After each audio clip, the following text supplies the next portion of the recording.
Hello, and welcome to another episode of Life Theory.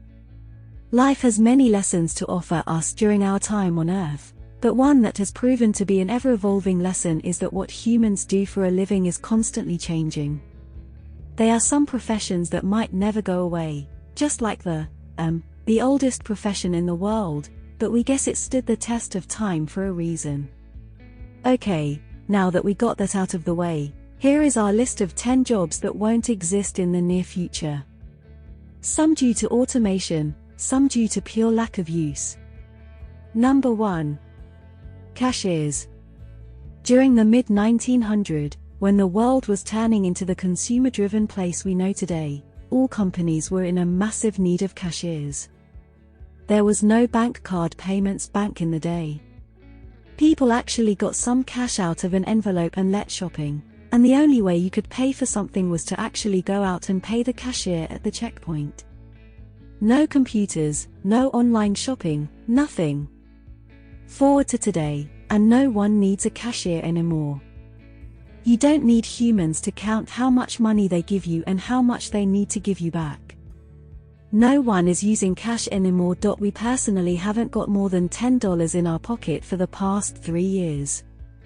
Now, we just go to the grocery store if we haven't both the products we need online, and we just pay as we go with the small devices the big chains have now. We scan the outcomes we want, and at the end, we enter wirelessly to pay with our card, and we are on our way. The Western world is a little ahead of this trend, but it is a matter of time for all the world to adopt that level of shopping. No need to worry about the human factor, no monthly salaries, no overtime. Stores can now work 24/7 without any people at the checkpoints. It's a crazy world that we live in, compared just to 10 years ago or 20. And by now, you have definitely heard about the 24/7 stores of Amazon, where you just walk in, grab what you like, and leave. Just like stealing, but you actually pay for it without even noticing. Today is Amazon.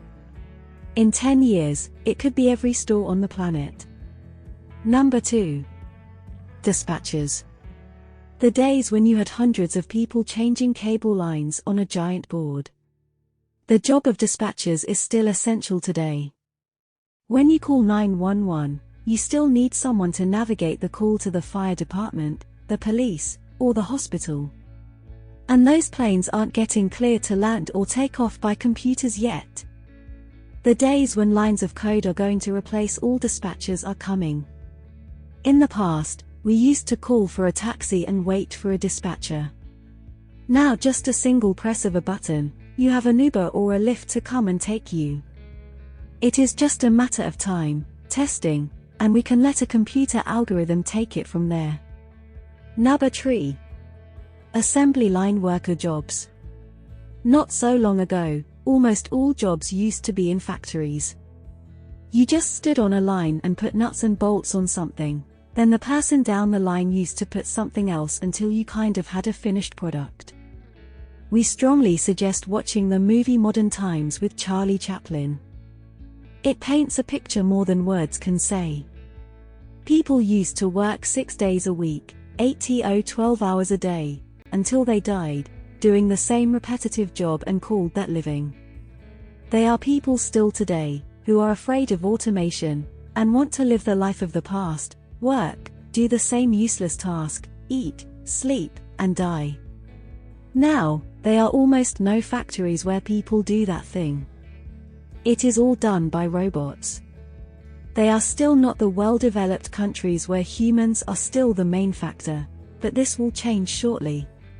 Today's generation isn't going to be working in factories, and in 20 years, when the current 50 years old are no longer able to perform the tasks, robots have to be installed, or owners will go out of business. We are living in times when doing an exceptional repetitive job is no longer prized. This is why it is paid the least. Who needs 100 super good workers when you can have one robot doing a better job 24/7? Number 4. Newspaper jobs. Newspapers.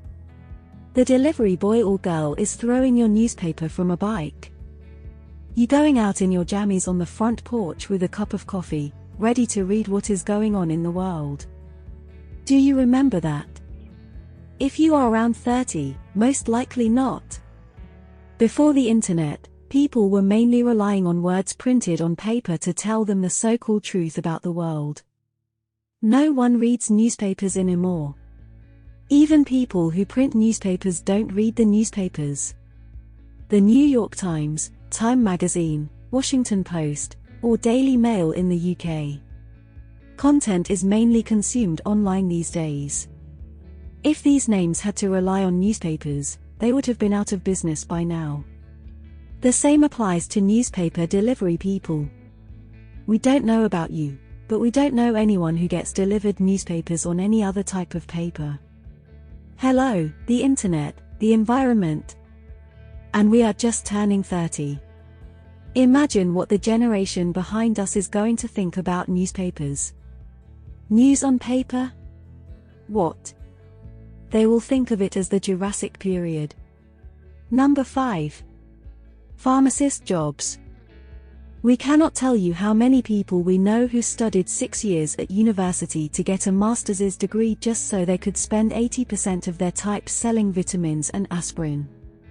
Currently, we are living in the Netherlands, and in the city we are, and it is not that small, there are only 3 or 4 pharmacies.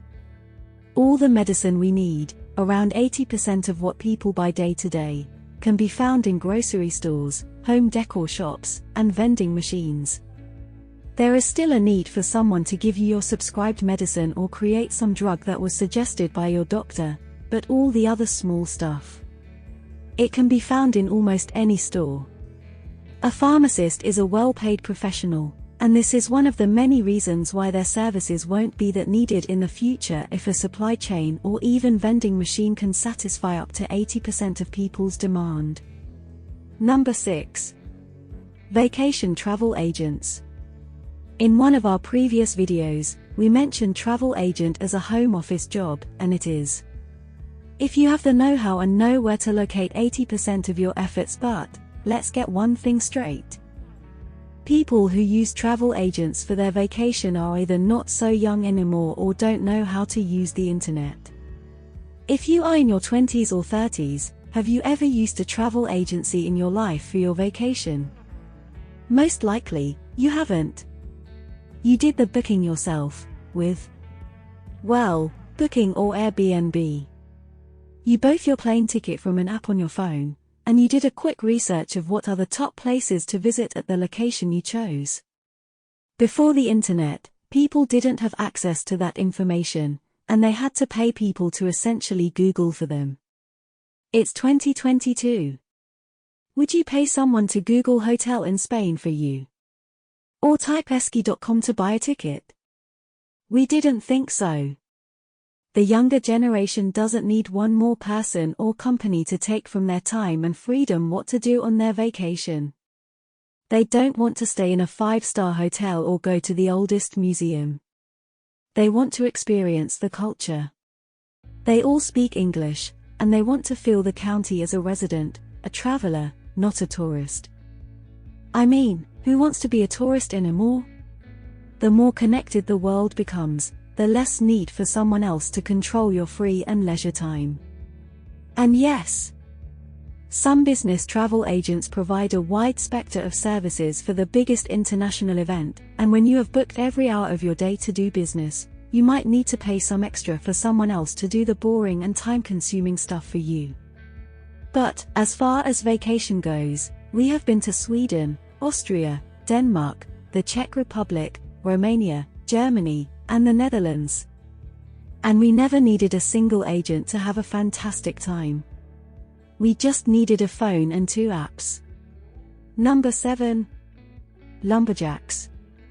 When someone hears the word lumberjack, they instantly imagine a big man full of muscles, musky scent, a beard, and a branded Woodstock shirt. And this might seem nice on Instagram or Pinterest, but the reality is that the modern-day lumberjacks are in big heavy machines for the main dismantling of the tree. The problems here are many. Wood is a very slow resource to recover. To reach mature age, a tree needs around 15 years. With new technologies, fewer people burning wood for heating, and the new generation taking a stand for our planet, this job might not disappear altogether, but it will be wiped out almost completely. It's a dangerous and very high-strength demanding job, and where strength is required, a machine is always a few steps away. But put the environment, new walls, and the new wave of people that are coming, and this job will be almost gone before you could say newspaper. Number 8. Word processor typist. We are going to make this a quick one. Do you know that 90% of a written document is always almost identical, only having to change a few details? Give an AI a task to develop 100,000 unique papers, and it will do it. And as far as recording meetings, or civil cases, and then putting it into writing, they are software existing today that can do in minutes what would take human hours and hours. Let's say you were in a meeting, things didn't go well, and you asked your typist to put on paper everything said on the record. Would you like to wait a full day for that to happen, or would you like to get it by the time you go from the meeting room to your office? Number 9. Drivers. From taxi drivers to mail delivery drivers, to truck drivers, all the way to tractor drivers. The self-driving cars are already here. Germany already has on the road self-driving trucks on its highways that are also fully electric. The benefits of having a driver are huge: no wall obligation for paid breaks, 24/7 schedule, 7 days a week. The technology is already here, all it needs is a slight adjustment and a couple of years for the local governments to get on the same page, and then there is no turning back. People in their 20s today won't even have the chance to be drivers by the time they get 40. And people who are 40 today will need to find a new skill to provide for the market if they wish to be able to have a job until pension time arrives. We live in times when we have to reinvent our skills every 5 to 10 years if we even want to have the chance of finding a job. This year a company in the United States announced their first fully automatic, self-driving tractor with solar panels that can work on the field 24/7 without any need for human supervision. The future is here, and it is just beginning to blossom. The world will be so different in the next 10 years, and we have to adapt to it. Number 10. Fast food workers. We are closing in today's video with the last job we believe will disappear in the next few years. If you think that that's not possible, it is okay. Just 3 years ago, we would have never believed ourselves also. Then, we went to Rotterdam, in the Netherlands. We were amazed. We went to McDonald's not to buy anything, but just to check how it worked. It was utterly different from where we were coming from. There were no people to take your order. You just used a big screen or portable tablet to make your order, and you paid with a card. Then you just waited, and your order magically appears on a place, and you just go and take it. No human contact is needed. And with the robots now making the fries, it is a matter of better code to make the same for the burgers, and then this will go on into all sorts of fast food chains. The days of students working high-pressure, demanding, low-paid jobs is coming to an end. And with every solution, we will have a new problem to solve for the labor market and how people will need to reinvent themselves to be relevant. Thank you for watching and for staying until the end. We have something for you. This time is something from the past. Number 11. Look at the past to see the future. Did you know that there were people who believed they would be paid to light the city candles to provide light until they died? Well, the light bulb was invented, and they were out of a job before they could blow off all the candles. One other example. When Ford introduced the first car, people believed it was so stupid and inefficient that they kept betting on horses and carrots. Look at where we are now. And to end this episode of Life Theory, we are going to use a quote from a Bob Dylan song that we so much love. As the present now will later be past, the order is rapidly fading. And the first one now will later be last. For the times they are a-changing. Thank you for watching. And until next time, keep on rising.